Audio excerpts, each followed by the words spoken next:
Hey, what is going on? Eric Bach here with the Eric Bach Show, and today we sit down with world-class coach and writer Tony Gentilcore. Tony runs TonyGentilcore.com. He's a world-class educator and has the Core Collective in Boston. So if you're in Boston checking out the show, definitely reach out and schedule a training session directly with Tony. Now, Tony's been incredibly instrumental in my career. He's actually one of the first places that I published content back in like 2012. I grew up reading his work over on T Nation, and he has a wealth of knowledge and experience. And one of the cool things that we discussed beyond getting strong as fuck and bulletproof after the age of 47, he's stronger than he was at 40, stronger than he was at 30. And he's been a high level athlete from being a high level collegiate pitcher and working with world class athletes at Cressy Performance, and then obviously in his own business. So you're going to gain a wealth of knowledge here on how to get strong, how to prevent injuries, how to make the most out of your training, and on top of that, how to manage stress and understanding things like the RPE scale and how you can apply that directly to auto regulate your training and get the most bang for your buck out of every single session. So without further ado, check out this episode with Tony Gentilcore. Tony, what is going on, my man? How is opening the new gym? What has that process been like? Oh man, that was so. If you could tell by my tone, it was exciting. Don't get me wrong. It was quite the endeavor. So, my wife and I just opened up Core Collective, and this is a 5-year process. So we originally started this Wow. back in 2019, and then obviously when COVID hit, that put a damper into things. And then it's just been we started and stopped twice to open up this new gym. And mind you, your listeners, most of your listeners might not know this, but my current training or my most recent training studio here in Boston was roughly the size of most people's living rooms. It was 500 square feet. It was not big at all. I milked it for all I could for given the space that I had. And I was in dire need of just more space so I could scale my business and then allow the subtenants subleasing under me to scale their businesses. So now we have Core Collective, which is one half appointment only personal training and strength and conditioning, and then the other half includes in-house physical therapy, chiropractic care, pelvic floor therapy, psychotherapy, and we're still looking for a good massage therapist. But we're roughly 2 weeks in. It's been relatively smooth sailing so far. No, that's incredible to have it all in one location like that. And the perseverance it takes to go through a project that takes 5 years, to really get Yeah. everything lined up. I'm sure the process of like trying to find leases and the commercial real estate industry has probably changed a ton, Oh boy. in the Boston area over that time frame as well, where it's like your expectations are here, and then all of a sudden it's like, hey, these are the price points, this is the size, this is the location. Man, that must have been an experience. Yeah, we were very fortunate in that the building where we ended up putting the new gym was the space we wanted all along. Like it has beautiful natural lighting, sunlight, or sunroof. So we knew we wanted that to be the space, and then that building was sold, and so we kind of lost it. But then we reached out to the new owners of the building, and they they were willing to play ball. I mean, it took a little bit of convincing because I think once they heard Jim, they were kind of like, what the fuck does that mean? What do you mean?" like, Yeah. so I kind of had to showcase to them that I know what I'm doing. Like I've been in this industry for a while. Like I have my own brand and my own thing I do. But my wife, who's a psychologist, then their eyes kind of peaked up a little bit because I think that brought a little bit more I wouldn't say professionalism, but a little bit more credit, in terms of like the type Yeah. of people who are going to be coming to the space. But they've been great. Like, we once we settled on a lease term, what was nice was they gave us an allotment for the build out, meaning, one of the reasons why the previous iterations of this fell through was because, it was going to cost about $500,000 to build out a new space. And and in commercial real estate, I was just like, if I'm going to put all this money in, I really reap no benefit from from the added value to the building that I'm putting into it over the course of the lease, other than the fact that I'm basically paying to be able to run a business. And Yeah. that just didn't like jive with me. Like I know it's a thing, but I was just like, so this new space, this new management Mhm. building, we were able to sign, a long-term lease, but under the guise that they would be helping with the build out. So they had a little bit more skin in the game, which was nice.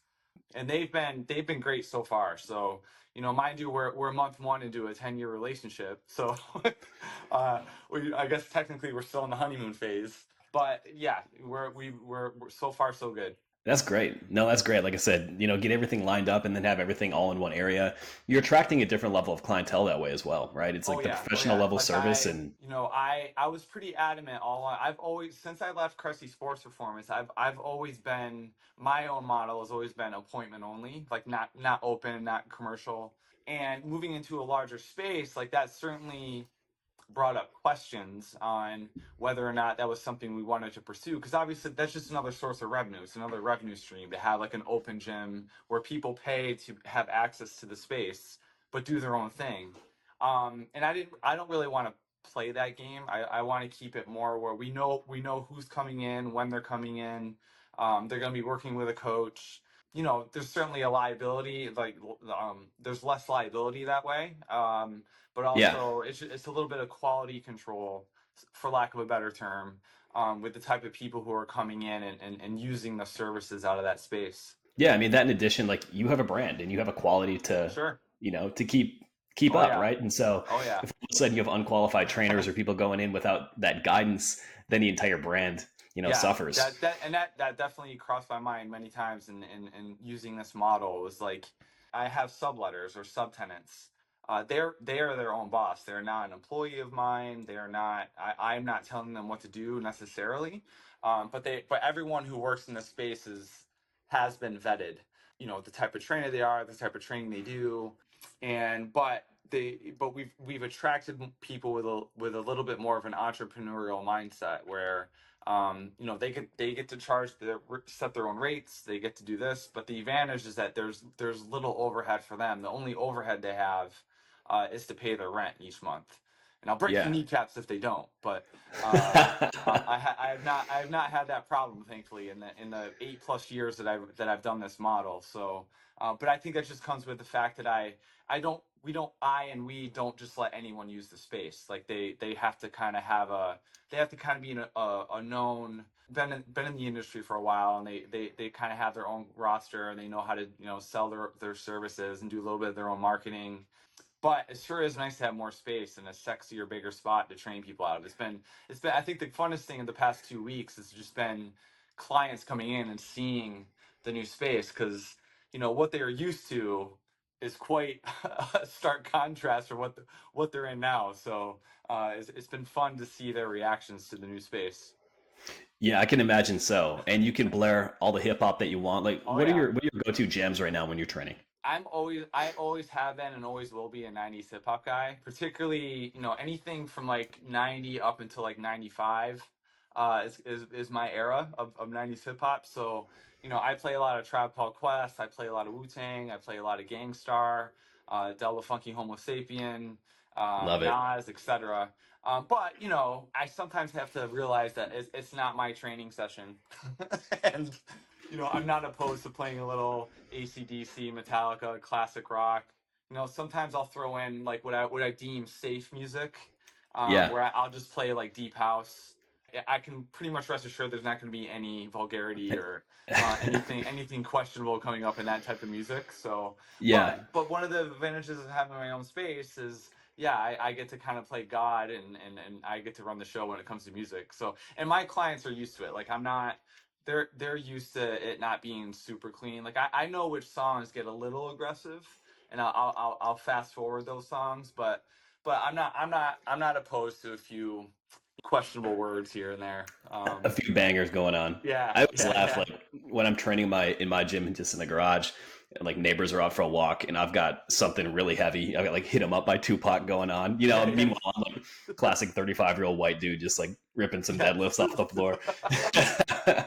I Love mean, it, man. it's Well, just that era of hip hop is just. I mean, I started listening to that in the '90s when I was, my formidable teenage years. So I'm kind of aging myself a little bit, but it's always funny because then I have my high school athletes come in and they're used to the current hip hop, which I don't listen to. Like I'm like, what is this? This isn't yeah. hip hop. I had one come in the other day. He's now he just finished his freshman year playing basketball at University of Rochester, And I was like, and he was the only one in. And I was like, so what do you want to listen to? And I was expecting Drake or something. And Yeah. he's like, oh, let's put in 90s hip hop. I'm like, whoa, what? Like, I feel like I won the lottery that I was like, that he requested 90s hip hop. That's awesome. That's awesome to be able to have that. It's like you're rubbing off on people. And you know Yeah. what? Like, I mean, just in general, music before this generation, I mean, probably every generation says this, but like there was more of a talking point. There was more of an actual like reason behind the song. Whereas now it's like we're just throwing a beat Yeah. together and like any words that match versus like actually having a story, actually having, the artistic side of it quite as much. And not everyone's like that. Like I'll still throw in like Kendrick Lamar, absolutely Yep. love a lot of his stuff. Not aging myself to the same extent. I'm a little younger than you, but like for me, I'll throw in like 2010s ish, like hip hop, kind of like Yep. when I was graduating like high school into college. So like 2007 to 2012. So I'm throwing like a lot of like Ti and stuff like that directly in Yeah, and having it's fun there. So but honestly, even when, like my wife is more in tune with any of the top 40 stuff now because she one day a week she teaches a spin class at Equinox, a local Equinox here in Boston.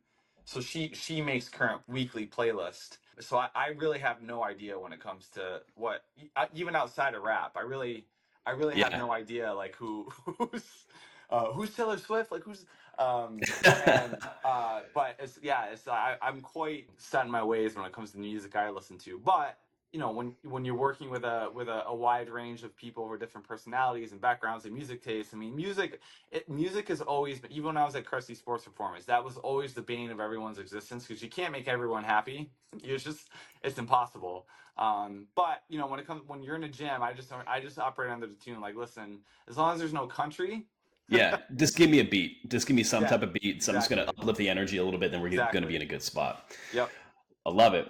Well, let's take a step back for a second. I mean, you've been in the game for a long time. I started Yes. reading you like right as I was kind of towards the tail end of college, like in T Nation, reading your blog like 2008, 9, 10, like really in that. And like you were instrumental in my development, right? Like, because you're a fantastic writer, you break things down, both in a way that's scientific, but also digestible. So, like, let's talk about how you got started and then like the skill sets that you developed and how they've helped you grow personally and professionally. So, do you mean started in the industry or started with writing? Like how and Let's what? yeah, let's talk about the industry because I think the Yeah. writing is something that's ancillary based on your Yep. It is. experience. Yep. Yeah. So in industry, like I think like many people in our industry, I think you can relate to this, is I grew up playing a lot of sports. Like I grew up in an era where there was, first of all, I'm from a very small town in central New York, and I was lucky if I had three channels to watch on my TV. And I have memories of being up in my room with a small black and white TV, and every now and then I would just get out the makings of like the local New York Yankee broadcast, and it was like kind of staticky, and it would fidget and fiddle a lot, and I would stand in front of the TV with my bat, and I would try to emulate like hitting the ball at the same time as the batter. And I grew up in an era when the Bass brothers were a thing. So Mark McGuire, Jose Canseco from the Oakland Athletics, who were like these big, massive forearms, and I grew Yeah. up watching Predator, and I grew up watching Rambo movies, and so I think between playing sports, growing up, and then also being a child of the '80s and '90s, watching all the action movies of that era, I was like, huh, like lifting weights, like being kind of big. I bet that would be kind of cool, and that just naturally like progressed to pursuing a career in the industry. Like, I played baseball all through high school, all through college. I was lucky enough to go to play at a pretty high level in college. Unfortunately, most teams weren't looking for a right-handed pitcher throwing 88 miles an hour. So that didn't pan out. um, but when I ended up finishing school with a degree in health education, part of my requirement for my degree was to do an internship at whatever summer it was. I think it was summer 2002. And ended up doing an internship at a corporate fitness center just outside of Syracuse, New York, for I think 2 3 months. And they, right out of the gate, it just so happened they had a position opening. So I was hired right away Oh, out of my nice. internship. So, which was great because it was either I was going to do that, which kind of landed in my lap, or I was going to become a health teacher. So I was very happy to not have to wear a tie to work every day, and I could just wear sweatpants and drink protein shakes. Love it.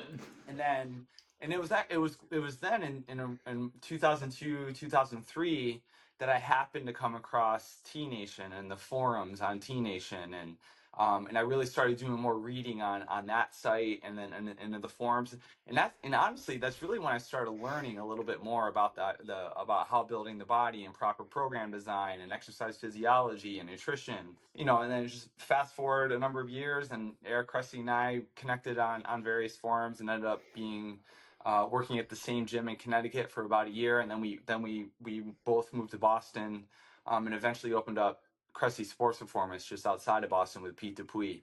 And then yeah, and it was probably in that time when Eric and I were living together.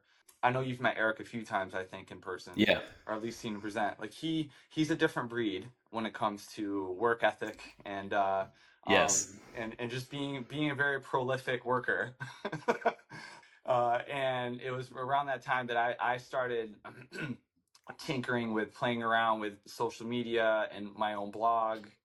When I started doing that again, it was very lucky because there weren't at that time, when we're talking circa 2006 2007, there weren't many people writing quote unquote fitness blogs. I mean, I can think of Dan John, Mike Boyle, Krista Scott.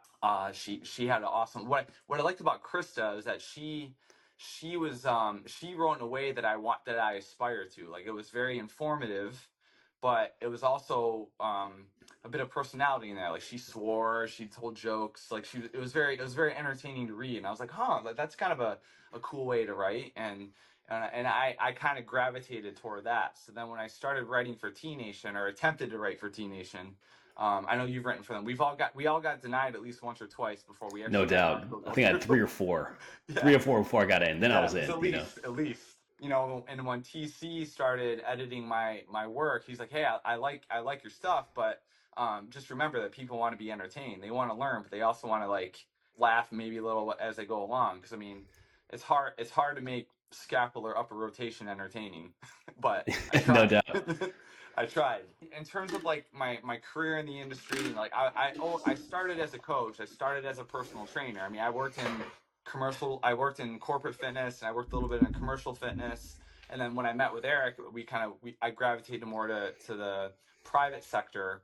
But in combination with that, I was able to find my writing voice, and ways for me to get my information out there in a way that I felt was palatable and useful. Then at some point, Facebook came into the picture, and then Twitter came into the picture, and then Instagram came into the picture. I'm a little bit more old school still. Like, I've leaned into those, but admittedly, I'm not writing as much as I used to due to just life and having a family. And at some point, I keep telling myself I'm going to get back into it because I do miss it. Like, I found writing very frustrating, because I mean, I wasn't a natural writer. I wasn't just somebody that just like tapped away and like the words just flew out. I mean, Yeah. I would. It was like excruciating sometimes just to write three sentences that made sense.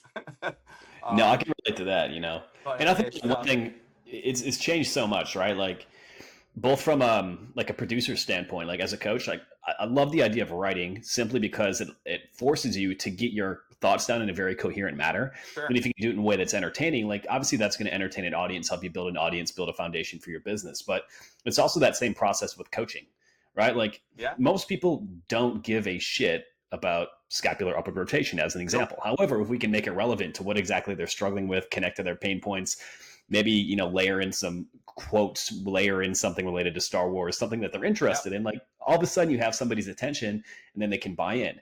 But now kind of the issue is everything's very short and digestible in a Yep. way where I think a lot of people gain like the surface level, but they don't really understand things quite as in depth as they could when reading articles. That's kind of another story, but it's one of those things where I think we all have to adapt to some of the circumstances and be able to put information out in a way that's going to be relevant. But on that note, like that's obviously a key pillar of being able to communicate, being a great coach. What are some of the key pillars that you focus on, directly with your clients and frankly within your own training? I know you had a torn Achilles a couple of years ago. I'm sure that changed a couple of things in your overall approach, but man, I pull up on your Instagram and you're still hoisting you're a human crane. You're like a human crane in terms of your deadlifts right now. So, what are some Yeah. of the key things that you focus on? I have to say, like the year I turned 40, I'm 47 now.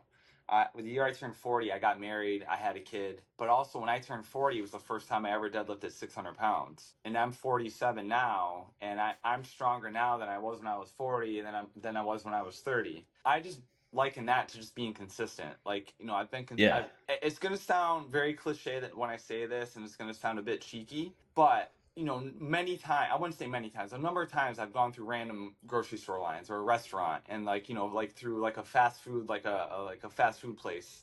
And like there'll be some like young kid there, like in his early 20s, like, oh man, you lift weights. Like, how do I look like you? Like, what do I have to do? I just say, listen, like, live for 20 years and then get back to me. I mean, Exactly. I know it's very lame to put it in that context, but it is the truth. I just think it's a matter of being consistent, being ruthlessly consistent for many, many, many, many, many, many, many years. And you're gonna look the part. And that's not to say that people don't it won't take you 20 years to look like you lift weights, but I'm just saying, like, in terms of like looking the way you want to look, and then maybe and hitting the strength numbers you want to hit, it's going to take time. And when it comes to my clients, I really try to instill on them this quote I stole from well, I say steal, I borrow from Charlie Reed, who's a trainer that I came across on, I think it was Twitter, and he said this thing with 3x52, which is the ideal set and rep scheme. I like to give credit where I get stuff. And this idea, like, what 3x52 is like, if you train 3 days a week, 52, or 3 days a week, 52 weeks out of the year, you're probably going to make some pretty good progress, no matter what your goals are. And I just try, when I start with a new client, I try to meet them where they're at, where their ability level is, taking into consideration what their current or past injury history is, and I try to formulate a way that's going to get them motivated to work out 3x52. I really try not to force feed certain movements or lifts onto my clients. Like, now, granted, most of the people that come to me at this point in my career are self-selecting clients. Like, they read my stuff, they come to me, we get Yeah. referrals from clients. They know what they're going to get into. They're going to deadlift, they're going to squat, they're going to bench, they're going to do single leg work, whatever. But to that point, like, I really, with newer clients who have no idea who I am, they're just kind of like, oh, I searched around Boston for a trainer and I found you. Some people just hate back squatting, or a certain lift doesn't feel good, and I was like, okay, well, we don't have to do that. There are a myriad of other exercises we can be doing to get you the results you want. So my goal personally, as well as that of my clients, is just really leaning into the idea of just brutal consistency, and just trying, and not sweating the details too much. I mean, I have some clients, I'm sure you've had yours too, where they sweat when they really get anxious when they go on vacation. Like, oh, what if I go on vacation and I don't work out, and what's going to happen? And I'm just like, listen, go on vacation, enjoy it. Like, if there's a hotel gym there or whatever, yeah, use it maybe once or twice, do a couple goblet squats, do a couple sets of push-ups, maybe a couple rows. That's good, you're fine. But at the end of the day, you're not going to lose all your gains in a week. Like, it's just not going to happen. I guess in the grand scheme of things, I just try to keep it real with people, and try to not come across in a way that's absolute, and try to keep the process palatable for people, and to make it and make an easy access point to, or entry point to them. Like, they don't have to be in the gym 6 days a week to get results. It's just, you don't have to. Yeah. Most people just don't have time for that. um, I mean, you're uh, much better being 3x52 sure, and 3x50, 2 weeks of vacation, whatever, than it is like 6x25 and then fizzle out for half the year, feel like shit, and then 100%. you're Yeah. restarting every time, right? It's that consistency over time, like anything else, right? It's like we talked about writing previously. How do you get better at writing? Just doing it consistently. It doesn't mean you have to write for 2 hours a day, but a little bit better at that process is going to Yep. pay off. Getting a little bit better, like some of the best strength training programs like that I've ever seen are very simple, very straightforward. Look at something as a classic example, like Arnold's Golden Six way back in the day was 6 exercises done 3 days a week, right? It was like bent over row, barbell curl, deadlift, squat, bench, and not calf raises at that point, but something else, right? Very simple, very Yeah. straightforward. You look at a lot of basic programs, 531 by Jim Wendler, fantastic program. It's 3 to 4 days per week, basic compound exercises, not grinding yourself into the Yep. dirt, and getting Exactly. stronger at these basics, right? And it's like the longer we can stay consistent with these things and not think that we're more advanced than we probably are and try to make things too sexy, typically the sexier we will get, the stronger we will get. And it's almost like the longer I coach, the more simple my approach becomes. I don't know if you Yep. found the same thing. You're hitting the nail on the head here. I've written thousands of programs, and sometimes I have clients who I've been working with for over a decade, and I get to a point sometimes where I'm like, "What the fuck am I gonna do? Like, what is this person?" And and even I get cute with the programming. It's like, "Oh yeah, I'm gonna do this. I'm gonna do these fancy rep schemes. I'm gonna add bands. I'm gonna put chains in there, and then I find that when I go back to just a simple golden six rule, I mean, as an example, their training is better. They're more consistent with it. And even me personally, like I have a coach who writes my programs, and whenever she keeps it simple, and she basically does keep it simple at all times. It's just basic barbell lifts, linear periodization. It works. Like, I mean, as I've noted, this is the strongest I've ever been, and Yeah. it's very simple programming, and I don't consider myself an elite lifter, like, by any stretch, but I'm still getting results with this simple program, even, and I've been lifting weights for over 30 years. So it doesn't have to be fancy and glitzy. And you and I both know half the shit we see on Instagram from all these loser trainers, they're not doing those exercises. Like, No. we everyone. I mean, I would think most people recognize that, but I don't think they do. And I think you mentioned my Achilles injury from a couple years ago. Yeah. Just really briefly, another thing that I really latched onto is this idea of the trainable menu. Which is another thing that I instill on my clients, because I mean, we get injured, our clients get injured, like, stuff comes up. It's inevitable. And I really try to instill on them that rather than taking time off, which to me is rarely the answer, like, rarely is taking 2 3 weeks off gonna really lead to anything. Finding what you can do, and focusing on what you can do rather than what you can't, regardless of the injury, whether we're talking about a knee injury, a low back injury, coming off surgery, etc. We can find something to do in the gym. So, like, trainable menu, just like, clients have made the most ridiculous excuses for not coming in to train. I've heard them all. Yeah. But when I get the email, like, "Oh, my elbow isn't feeling great today, I think I'm going to skip," I usually kind of push back on that. I was like, listen, like, I hear where you're coming from. I don't, like, ignore it. Like, I lean into it. Like, I hear what they're saying. Like, I get it. It's frustrating. We can't train how we want to train. However, we can train the shit out of your lower body today without using your elbow. There's many things we can do. We can train your other arm. I mean, there's many things we can do. And usually they end up coming in and having a good session. And I say, "Hey, trainable menu, let's go." And again, it's a nice psychological reframe, regardless of injury, that you can still get some good reps in. Yeah, I mean, it's like approaching any task at work. Let's say there's a bottleneck and you're waiting for a report from somebody else. That means you can't do the next task. Like, you don't just not work that day. No. Typically, you find something else you can do, right? And you talked about squats, benches, deadlifts, and you might see a lot of coaches doing that stuff on social media as a listener.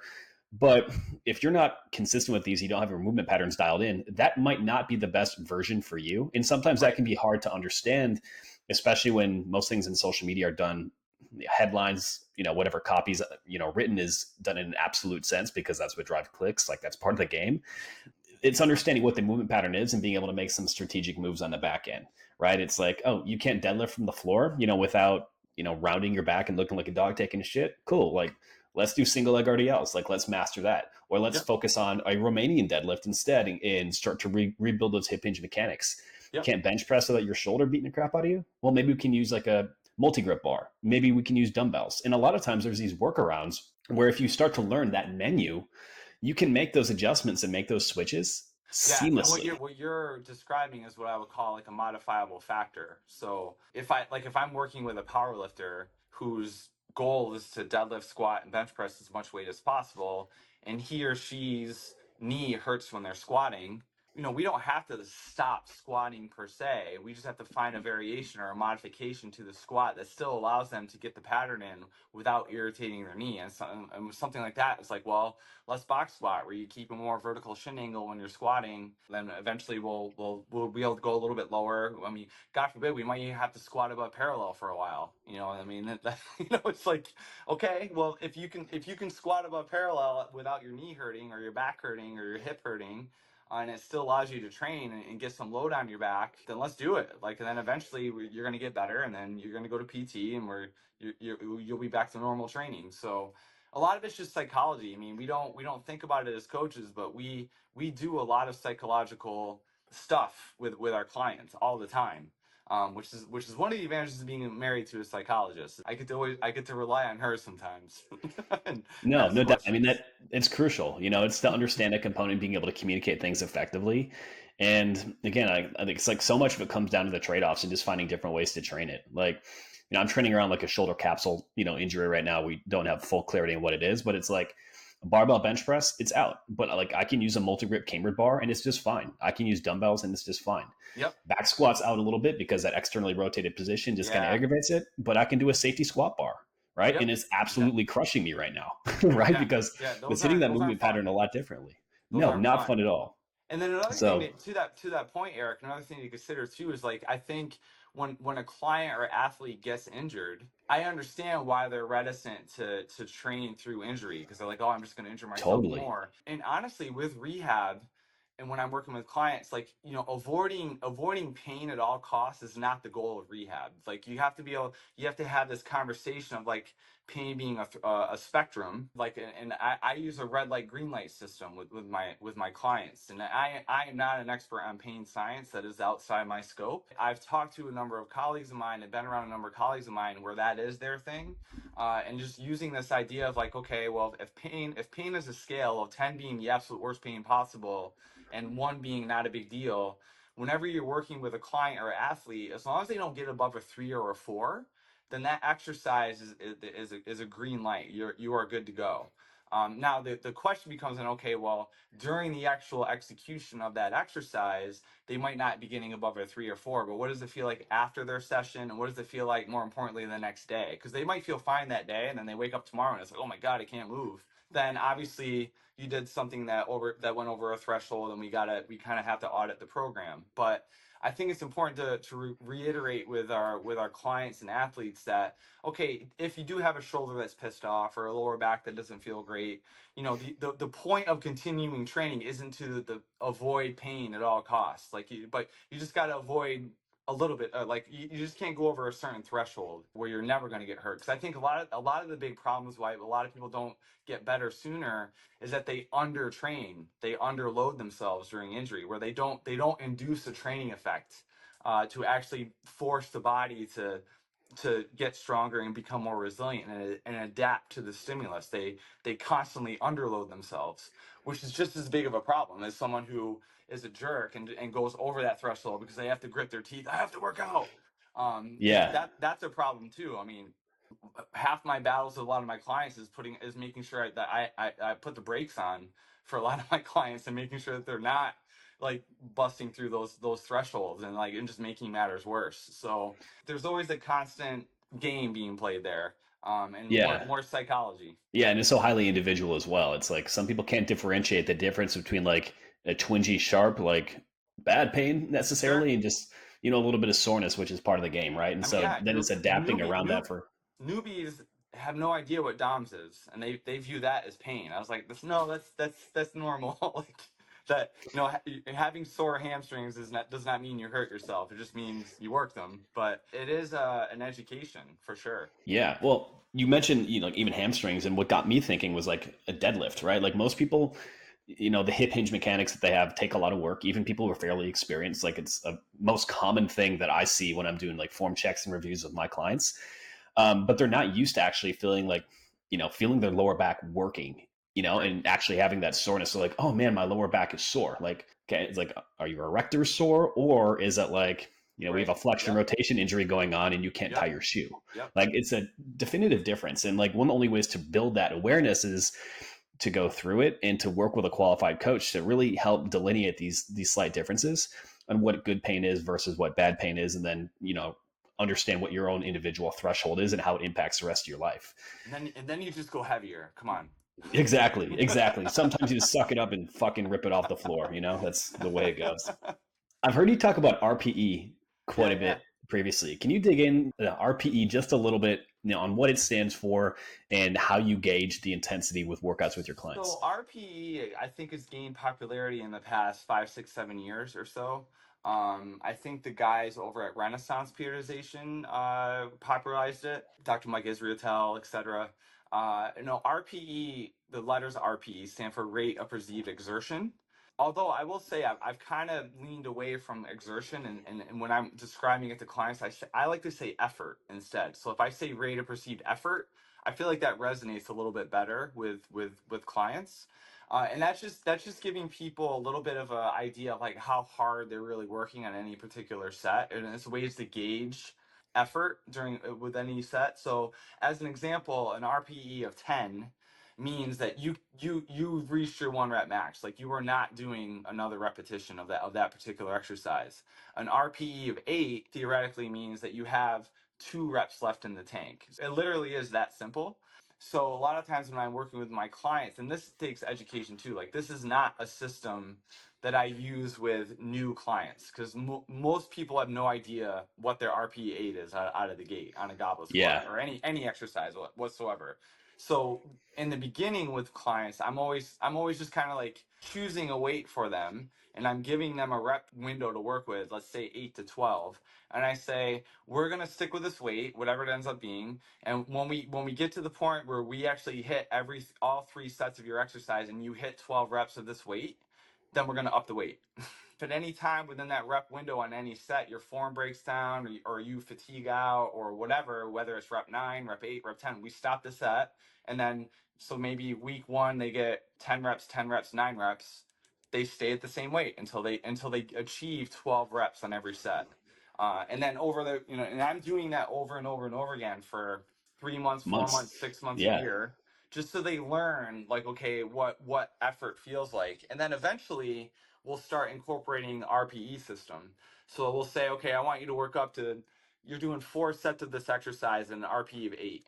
And once you start using that system with somebody, it is a way to use auto regulation as a way to guide their programming, meaning we're seeing how they react to that type of volume. So if you say, I want an RPE of 8 on this, and they report that, hey, that was an RPE of 5, then obviously it's too light. We had to go a little bit heavier. And then how are they recovering from these sessions? So the RPE system is just a nice, easy way to, gauge effort, but also to kind of regulate the volume that they're doing and how well they're recovering from that volume, to dictate your programming going forward. Yeah, I think that's a great approach. I do something somewhat similar. I don't use RPE as much. I mean, I'll use it with some clients, but I'll definitely use like a double progression model, like you described, right? Like, let's master this weight, let's master technique until we hit the upper end of the rep range. Cool. A lot of times I'll use a rep range of say 6 to 8. So, Yep. you're deadlifting, cool. You get to 8, awesome. Well, let's bump up the weight where you are roughly hitting close to failure around that 6. So we're staying within 1 to 2 reps of failure. RPE, relatively speaking, would be around an 8, and then we're continuously optimizing form and we're sticking with that until we bump up. And I think a lot of people will make wholesale changes to their program like every 3 to 4 weeks just because like they think they need to change things every single month. When in reality, it's like if you follow a double progression model like that, like you can stick with the same exercises. And that's how you get strong, by the way, like Yeah. not switching shit up all the time. Yep. Or even make a micro progression, right? Like it could be go from a wide grip bench press to a shoulder width bench press. It could be, moving your hand position like in or out an inch. It could be moving your Yep. foot position from neutral to 15 degrees to 30 degrees. Like these are the progressions that the strongest people in the world make versus just like, well, I'm not going to deadlift anymore. I'm going to take 5 weeks off from Yeah. my deadlift. It's about making, those type things. One thing I want to piggyback on, like that you mentioned with RPE, a lot of times it's different for every single lift. Like as a personal example, my coach had programmed in reverse banded hack squats. I'm like, I can front squat, but this sounds absolutely atrocious. And I'm not used to that particular machine, right? And so, like, I think I had reps of 6 to 8, and I was going through this workout, and literally, like, after rep 5, like, every single one was hard, like, hard. But I was doing the set, and I'm like, don't be a bitch. Like, you have more, right? Like, I mentally told myself that. And so I'm like, okay, well, I'm just going to take these one at a time and see where I actually end up while still hitting my tempo, still having my form.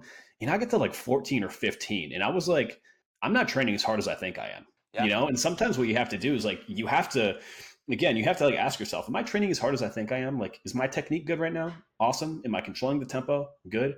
Let's push this set, especially in a Yep. case like a reverse banded hack squat, where like we have a lot of safety features that are in there that reduce the risk because we have that external stability of the machine. And I was like, wow, like that was just kind of an eye-opening thing, even in my own training at this point. Again, having trained for 20 plus years, and it's like, yeah, like you can push these things a little bit harder. And sometimes what you need to do is, push that threshold. Because if we're training to the point in that example where I've got 7 reps, 6, 7 reps left in a tank, like, am I going to really get a big training response from that?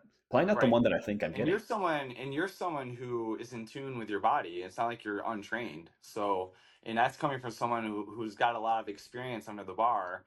So, I mean, we can only ascertain or surmise that most people beginning lifting weights, that's going to be a thing. They're going to think they're working hard, and they're going to be frustrated with their results. And it isn't quite as simple as saying just go heavier, but Yeah, sometimes you gotta kind of push the envelope a little bit. And what you're describing is kind of like I kind of test people. So like it's important to throw those in there every now and then. You don't have to do them every week, of course, but if you're programming to, 8 reps in reserve or RP of 8, they're supposed to be getting 2 reps to failure, but then like to your point, it's like, well, I got to 15, so you went 6 reps over, and it's obviously you weren't pushing yourself like you could. So you have to sometimes put those, I don't know if you want to call them test sets, just to kind of keep people honest. But it takes time. It's just, at the end of the day, okay, what you and I are both saying is that like, it takes a lot of time to get in tune with what the RPE system is telling you, and what an RPE actually feels like.